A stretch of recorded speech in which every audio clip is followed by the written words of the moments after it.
Қазақстан Республикасының президенті Қасым-Жомарт Тоқаевтың тапсырмасы бойынша елімізде жұмыспен қамтудың жол картасы бағдарламасы жүзеге асырылады. Аталмыш бағдарлама халықты жұмыспен қамту мәселелерін шешу үшін арнайы құрылған. Еңбек нарығында қосымша жұмыс орындарын құруға, әлеуметтік, инженерлік, көліктік инфрақұрылымды және тұрғын үй коммуналдық шаруашылықты дамытуға арналған. Сондай-ақ елді мекендерді абаттандыру бойынша инфрақұрылымдық жобаларды іске асыру есебінен жұмыссыз азаматтардың санының артуына жол бермеу үшін бағытталған. Аймақтарды көріктендіру мақсатында Павлодар облысының 105 елді мекенінде жұмыспен қамтудың жол картасы қарқынды іске асырылуда. 228 нысанда 11 мыңнан астам адам жұмысқа орналасты. Олардың 60% жұмыспен қамту орталықтары арқылы екі қолға күрек тапты. Аталмыш жоба бойынша облысымызда қазіргі уақытта 228 жобаның 65-і жүзеге асты. Бағдарлама аясында жөндеу жұмыстары жүргізілген нысандардың бірі Екібастұз қалалық кітапханасы. Оның бұрынғы терезелері жаңасына ауыстырылды. 1976 жылы салынған ғимараттың жалпы аумағы 1700 шаршы метрді құрайды. Мамандардың айтуынша, жыл сайын шағын жөндеу жұмыстары жасалып отырады. Бірақ осындай күрделі жөндеу жұмыстары мұнда 40 жыл бойы болмаған екен. В рамках государственной программы «Дорожная карта занятости». Мемлекеттік бағдарламаның шеңберінде Екібастұз қалалық кітапхана ғимаратына күрделі жөндеу жасалды. Ескі терезелердің металл жақтаулары жоғары сапалы пластикалық терезелерге ауыстырылды. Жөндеу жұмыстарына дейін ғимараттың температуралық режимі бұзылған болатын. Енді жұмыспен қамтудың жол картасы бағдарламасының арқасында кітапханамыздың іші жылынады дегенге сенеміз. Оның үстіне нысанның сыртқы келбеті де көрікті болып көрінеді. В здании ощущался холод, было холодно. Мердігер компания құрылыс жұмыстарын кестеге сай жүргізді. Кітапхана басшылығы абаттандыру жұмыстарына дейін күз-қыс маусымдарында ғимаратта салқын болатын дейді. Енді терезелер жаңартылғаннан кейін бұл мәселе толығымен жойылды дегенге сенім білдірді. Проблем, конечно, много. Осы ғимаратқа қатысты проблемаларда жоқ емес. Кітапхана ұжымы нысанды жақсы қалыпта ұстауға тырысады. Ғимараттың іші сыртын тазалықта ұстаймыз. Жыл сайын қайта қалпына келтіру жұмыстарын өз күшімізбен жасаймыз. Биылғы жылы жөндеу жұмыстарының жасалғандығы өте қуантады. Кітапхана қаланың ортасында орналасқандықтан ғимараттың қасбетін жаңарту керек. Здание находится в центре города. Екібастұз қалалық кітапханасының қорында қазіргі уақытта 85 мың кітап бар. Оқу ордасы жылына 11 мың жаңа оқушыны қабылдайды. Карантин уақытында кітапхананың жұмысы онлайн режимге көшірілді. Читателей мы не обслуживаем с марта месяца. Ағымдағы жылдың наурыз айынан бастап оқырмандарды қабылдамаймыз. Карантин шаралары жеңілдетілгеннен бастап оқырмандар өздерін қызықтырған кітапты алдын ала хабарлап ала алады. Біз оларға қажетті әдебиеттердің тізімін дайындап, ғимараттың алдына шығып береміз. Сондықтан оқырмандарымыз кітапсыз қалмайды. Без материала, без книг они не остаются. Гаухар Төрегелдинова кітапхана саласында жұмыс істеп келе жатқанына 20 жылдан асыпты. Айтуынша оқу залдарының бос болуы көңілді қынжылтады. Себебі олар кітап сүйер қауымға үйреніп қалған. Дегенмен карантин уақытында олар оқырмандардан алыстамай байланыс үзбеуге тырысты. Конечно же, не секрет, что в последнее время интерес к чтению падает. Соңғы кездері адамдардың кітапқа деген қызығушылығы азайғаны құпия емес. Оқу залдары адамдарға лық толы болды деп айта алмаймын. Бірақ тұрақты кітап сүйер қауым болатын. Олар әрдайым келіп тұратын. Қазіргі елдегі жағдай онлайн жұмыс істеуге ғана мүмкіндік беріп отыр. Сондықтан бұрынғы қалыпта жұмыс істегіміз келеді. Кітапханаға оқырмандар қайта келіп кітап оқыса дейміз. В мире удручает и не очень приятно видеть пустые залы читальные. Сонымен қатар кітапханада буккроссинг деп аталатын бұрыш бар. Оқырмандар бұл жерде бір-бірімен кітап алмасуына мүмкіндік бар. Кітапхана басшылығының айтуынша, биылғы жылы оқу ордасының кітап қоры жаңартылады. Бұл мақсатқа 3 миллион теңгені жұмсау қарастырылған. Айта кетерлігі, кітапханада жөндеу жұмыстарына барлығы 8 миллион теңге қаржы жұмсалды.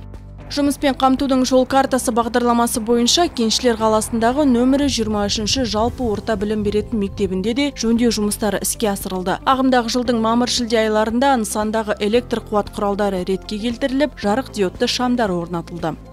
Бұл жұмыстар барысында 2580 электр құралдар ауыстырылған болатын, және мердігер сомасы бұл жерде 42 миллион 741 мың 266 соманы құрайтын болатын. Және де жол картасы бойынша жұмыспен қамту барысында 10 адам жұмыс жасаған. Айта кетерлігі, мектеп 1993 жылы ашылып қолданысқа берілген. Содан бері ғимарат күрделі жөндеуді көрмеген. Все алюминиевые провода заменены на медные. Ғимараттағы барлық алюминий сымдар мыс сымдарға ауыстырылды. Бұл мектептегі қауіпсіздікті арттыра түседі. Барлығы жарық диодты 2500 шам ауыстырылды. Олар электр қуатын үнемдеуге мүмкіндік береді. Бұдан бөлек барлық кабинеттерде оқу тақтасының алдында да шамдар орнатылды. Сондай-ақ жарық қосқыштар мен тоқ көздері жаңартылды. Ұстаздар, оқушылар мен ата-аналар мектебіміздің жаңа жарықтандыру жүйесіне көңілі толып отыр.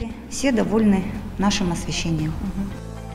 Мектеп ұжымы жыл сайын қалпына келтіру жұмыстарын жүйелі жүргізіп отырады. Нөмірі 23 мектептің ұжымы жаңа оқу жылына 100% дайын болу керек. Арақашықтық сақтау үшін жерде арнайы белгілер орнатылған. Жеке қорғаныш заттары, дене температурасын тексеретін құрылғылар, жуғыш және дезинфекциялық заттар алдын ала сатып алынды. Ну, конечно, за 25 лет существования нашей школы Мектебіміздің ашылғанына 25 жыл болды. Мұнда ағаш терезелердің орнына пластикалық сапалы терезелер орнатылса екен дейміз. Себебі ең алдымен бөлмеге жарықтың сапалы түсуін қамтамасыз етеді. Оның үстіне мектептің іші жылынып жайлы болады. Дневной свет будем видеть. Бір сөзбен айтқанда, жаңа оқу жылындағы қашықтан оқуға ұстаздар тыңғылықты дайындалды. Жұмыспен қамтудың жол картасы бағдарламасы өңірлердің еңсесін көтеріп қана қоймай, тұрғындардың еңбекке жұмылдыруын қамтамасыз етеді. Жоба шеңберіндегі жұмыстар кестеге сай уақытында аяқталды. Жалпы Екібастұз қаласында жұмыспен қамтудың 2020-21 жылдарға арналған жол картасы бағдарламасының шеңберінде құны 11.843.000 теңгені құрайтын 40 инфрақұрылымдық жобаны жүзеге асыру қарастырылған. Әлеуметтік қоғамдық нысандарды абаттандыру, құрылыс және тұрғын үй коммуналдық саланы жаңғырту жұмыстарына барлығы 23 мердігер компания қатысуда. Бүгінгі күні 15 ғимаратта жұмыс аяқталып, 25-інде әлі де жалғасуда. Биылғы жылы жұмыспен қамтудың жол картасы бағдарламасы бойынша 3106 адам еңбекпен қамтылады деп жоспарланған. Қазіргі уақытта оның 2930-ы тұрақты жұмысқа орналасты. Бұл жалпы көлемнің 94%-ын құрайды. Бағдарлама шарты бойынша жұмысшылардың 50%-ы жұмыспен қамту орталығының бағыты бойынша орналасу керек. Екі қолға күрек тауып еңбек етіп жүргендердің көрсеткіші 1586 адамды құрайды. Бұл дегеніңіз 102%. Мемлекеттік басшысының тапсырмасына сәйкес облыста жұмыспен қамту жол картасы бағдарламасы іске қосылды. Бүгінгі 228 жобаның 65-і жүзеге асты. 1 қыркүйекке дейін мектептерді жөндеу жұмыстары аяқталады. Жұмыспен қамту жол картасы бүгінгі облыста 105 елді мекенінде іске асуда. 228 нысанда 11 мыңнан астам адам жұмысқа орналасты. Олардың 60%-ы жұмыспен қамту орталықтары арқылы жұмыс алды.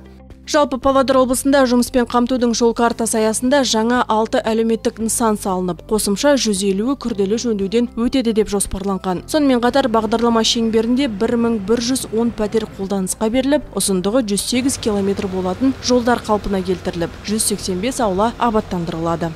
Бұл жайында Павлодар облысының әкімі Әбілқайыр Сқақов облыстық мәслихат депутаттарының алдында есеп берген кезде айтты. Жұмыспен қамтудың жол картасы бағдарламасы бойынша атқарылып жатқан жұмыстардың болашағы кең дейді аймақ басшысы. Өңірдегі әлеуметтік экономикалық маңызы бар нысандарды қалпына келтіруде жұмыспен қамтудың жол картасының орны бөлек. Нәтижесінде облыстың инфрақұрылымы дамып, жұмыссыз жүрген тұрғындар тұрақты жұмыспен қамтылады. В городах введен единый стандарт комплексного благоустройства внутридомовых территорий. Павлодар қаласында аула аралық аумақтарды абаттандыру бойынша кешенді жоспарлар құрылды. Оның ішінде аулаларды жасылдандыру, жарықтандыру және балалар ойын алаңдарын орнату кіреді. 185 аула көріктендірілуде. Ұзындығы 315 километрді құрайтын автожолдарға жөндеу жұмыстары жасалуда. Сонымен қатар 18 елді мекенде ауыл аралық 45 километр жол қалпына келтіріледі.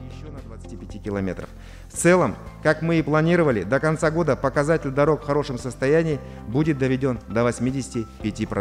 Осының нәтижесінде облыста мыңдаған жұмыс орны құрылып, жұмыссыздық деңгейі төмендейді. Осылайша өңірдің инфрақұрылымы жақсара түсетіні анық. Аймақ басшысы Әбілқайыр Сқақовтың айтуынша бөлінген қаржы осыған дейін шешілмей келе жатқан көптеген проблемаларды шешуге көмектеседі. Айта кетерлігі, Павлодар облысында жұмыспен қамтудың жол картасы бағдарламасының 4 бағыты бойынша жүзеге асырылады.